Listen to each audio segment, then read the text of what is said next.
સાંજ પડે અને તમારું પેટ ઢોલની જેમ ફૂલાઈ જાય, પેટમાં અતિશય આફરો ચડવા માંડે, ન કેસ ઉપરથી પાસ થાય ન કેસ નીચેથી પાસ થાય, તો આજના વિડીયોમાં હું તમને વાત કરીશ કે આ કોઈ સામાન્ય ગેસ નથી, પણ તમારા નાના આંતરડામાં સડતો ખોરાક અને બેક્ટેરિયાનો રાફડો છે. જો આને સમયસર દૂર કરવામાં ના આવે તો અનેક પ્રકારના રોગો થાય છે. અને આજે વાત કરશું આ પ્રકારના આફરાને દૂર કરવા માટે આયુર્વેદમાં કયા 3 ઉપાય કીધેલા છે અને એના માટે આપણે ઘરે શું કરી શકીએ છીએ. નમસ્કાર મિત્રો, મારા આ વિડીયોમાં આગળ વધીએ એનાથી પહેલાં મારી આપની નમ્ર વિનંતી છે કે આપ કોઈપણ રોગથી પરેશાન હો અને જો તમે ઈચ્છતા હો કે આયુર્વેદ સારવાર થઈ શકે કે ન થઈ શકે અને તમને આયુર્વેદ દવા લાગુ પડશે કે નહીં, તો મારી આપને નમ્ર વિનંતી છે કે મારા આ જ યુટ્યુબ ચેનલ, ફેસબુક, ઇન્સ્ટાગ્રામ પેજના બધા જ વિડીયોને શાંતિથી જુઓ. તમને એવા હજારો વિડીયો મળશે કે જે લોકો આયુર્વેદ સારવારથી સાજા થયેલા છે. તમારો આત્મવિશ્વાસ વધશે. અને જો તમે કોઈપણ રોગ માટે આયુર્વેદ સારવાર કરાવવા ઈચ્છતા હો તો તમે આ નંબર ઉપર કોન્ટેક્ટ કરી અને ઓનલાઈન અથવા તો રૂબરૂ દવા કરાવી શકો છો. નમસ્કાર મિત્રો, હું છું doctor Vishal Pandya, MD Ayurveda physician, Panchakarma specialist, Sanjeevani Ayurveda hospital, Gandhidham, કચ્છથી. મિત્રો, ઘણા બધા પેશન્ટ એવા આવતા હોય છે કે જેમને સવારે તો પેટ એકદમ સામાન્ય લાગતું હોય, પણ જેમ જેમ નાસ્તો કરે, જમે, ખોરાક લે, ઇવન પાણી પીએ તો ધીરે ધીરે પેટમાં આફરો થતો જાય છે, પેટમાં ગેસ ભરાતો જાય છે અને સાંજ પડતા તો જાણે ટી શર્ટના બટન કે જીન્સના બટન તૂટી જશે એટલું બધું પેટ ઢોલની જેમ ફૂલાઈ જાય છે. અને લેડીઝને તો એવું લાગે પ્રેગ્નન્સી હોય એટલું બધું પેટ ફૂલાઈ જતું હોય છે.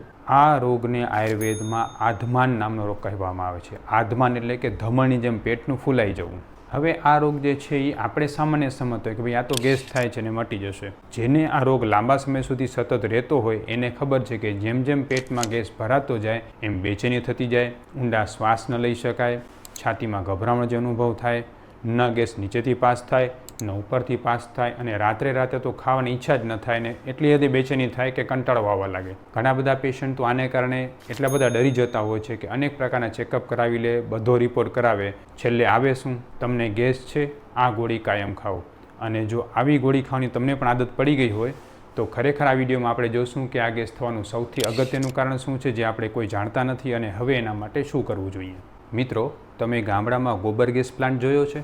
એમાં શું હોય, જ્યારે ગાયનું છાણ, કચરો બધું ભેગું કરે અને એમાંથી ગેસ ઉત્પન્ન થાય સડવાને કારણે, અને એ ગેસ જ્યારે જે છે એ પાઇપ દ્વારા બહાર લેવામાં આવે તો એ બહાર નીકળી જાય, પણ એ પ્લાન્ટ જે છે એમાં ફુગ્ગાની જેમ જે છે એ ફૂલાઈ જતું હોય છે.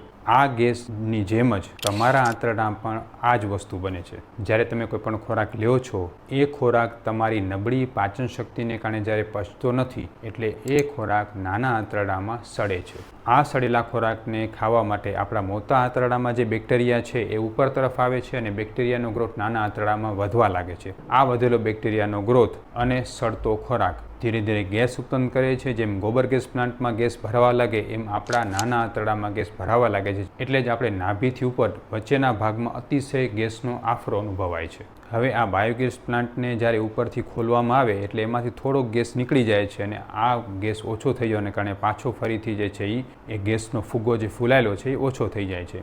એવી જ રીતે આપણે ટેમ્પરરી કોઈ ગેસની ગોળી, જમ્યા પછીનું ચૂરણ કે ફાંકી કે એવું બધું ખાઈએ છીએ તો ટેમ્પરરી તો તમને ગેસ ઓછો થઈ ગયો, તમે કાં તો ઉપરથી ગેસ પાસ થઈ ગયો કાં તો નીચેથી થોડો ગેસ પાસ થઈ ગયો અને તમને સારું લાગ્યું, પણ આંતરડામાં, નાના આંતરડામાં ખાસ કરીને વર્ષોથી જે મળ જમા થયેલો છે, જે કચરો જમા થયેલો છે, એની સડવાની પ્રોસેસ અને જમા થવાની પ્રોસેસમાં આપણે કાંઈ ફેરફાર ન કર્યો એટલે ફરીથી એને પ્રોબ્લેમ શરૂ થશે.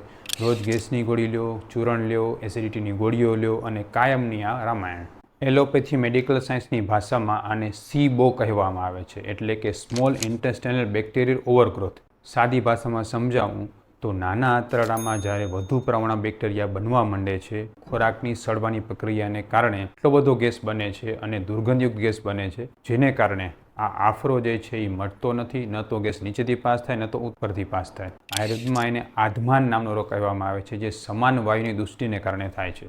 મિત્રો, મોટે ભાગે આવા પ્રકારના કેસમાં ઘણા લોકો એવું કહે છે કે મને પાચન ન થતું, છાશ પીવું, ઘણા લોકો પ્રોબાયોટિક્સ લે છે, ઘણા લોકો દહીં લે છે. અને સાચી વાત તો એ છે કે આ બધી વસ્તુ આ પ્રોબ્લેમને વધારી દે છે. શું કામ?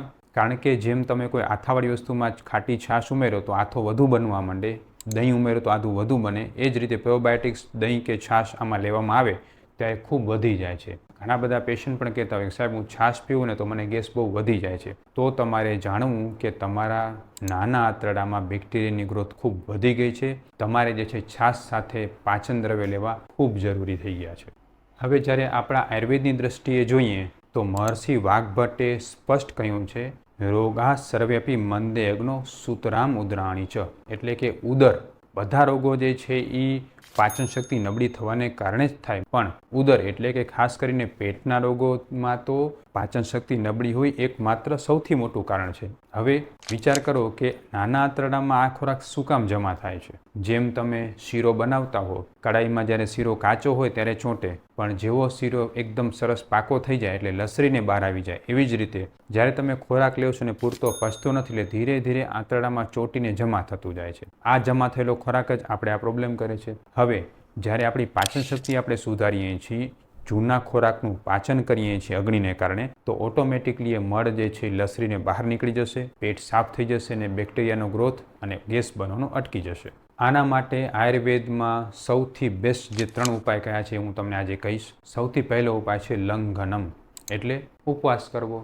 જે પણ લોકોનું વજન 50થી 60 કિલોથી ઉપર છે એ લોકોએ આ પ્રકારનો ઉપાય ખાસ કરવો જોઈએ. એમાં શું કરવાનું છે, આખો દિવસ માત્ર ને માત્ર સૂંઠવાળું ગરમ પાણી પીવાનું છે, અથવા તો ધાણાવાળું ગરમ પાણી પીવું છે, અથવા તો જીરુંવાળું ગરમ પાણી પીવું છે. હવે તમને એમ થશે સાહેબ કોને કયું પાણી પીવું, તો યાદ રાખો જે લોકોની પિત્તની એટલે કે ગરમીની પ્રકૃતિ છે એ લોકોએ ધાણાવાળું પાણી પીવું જોઈએ, જે લોકોની વાયુની પ્રકૃતિ છે એ લોકોએ જીરુંવાળું પાણી પીવું જોઈએ, અને જે લોકોનું વજન વધારે છે, કફની પ્રકૃતિ છે એ લોકોએ સૂંઠવાળું પાણી પીવું જોઈએ. સૂંઠવાળું ઉકાળેલું પાણી માત્ર પીવું, ઉપવાસ કરવો, બીજું કાંઈ જ ન લેવું. જ્યાં સુધી અતિશય કકડીને ભૂખ ન લાગે ત્યાં સુધી માત્ર ને માત્ર આ સૂંઠવાળા અથવા તો ધાણાવાળા સિદ્ધ જળ ઉપર તમે ઉપવાસ કરશો તો ધીરે ધીરે અંદરનું મળ પાકવા લાગશે. આની સાથે તમારે ઘરે શું કરવાનું છે, પેટ ઉપર હલકું માલિશ કરો અને થોડો શેક કરો. જેમ જેમ મળ પાકશે, મળ બહાર નીકળશે, એમ શરીર હળવું થતું જશે અને તમને કકડીને ભૂખ લાગશે, નીચેથી વાછૂટ થશે અને પેટ પૂરેપૂરું સાફ થશે. જ્યારે આ લક્ષણો જોવા મળે એટલે તમારે હળવો ખોરાક એટલે કે મગનું ઓસામણ છે,